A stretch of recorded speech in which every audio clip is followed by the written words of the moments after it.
La maîtrise de la glisse relève d'une technique dont le pilote Jean-François Piot nous livre les secrets.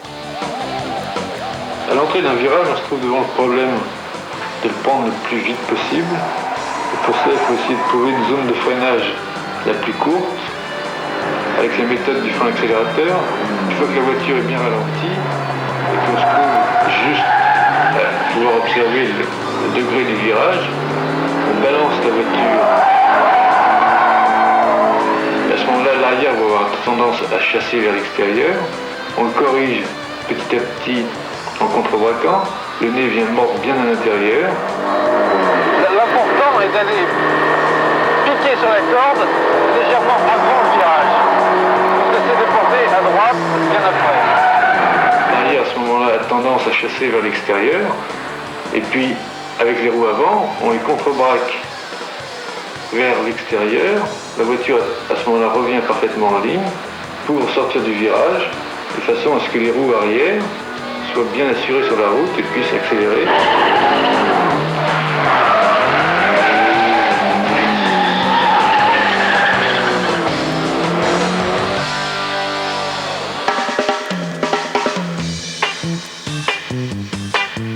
La voiture, lorsqu'on roulait très très fort, elle était quand même assez fine à piloter parce que très survireuse, le moteur derrière, les petites roues, tout ça, elle glissait beaucoup de l'arrière, hein, donc elle était très survireuse.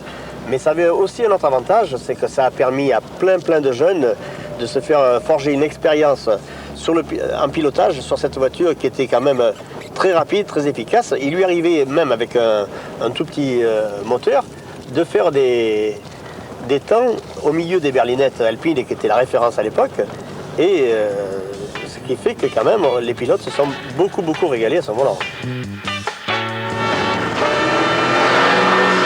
Cette voiture m'intéressait parce que d'abord elle était française et puis j'étais tout de même un peu chauvin français. Je pense que je l'ai prouvé par la suite. Et puis d'autre part parce que c'était une voiture, disons, qui sur le plan performance était quand même un peu extraordinaire.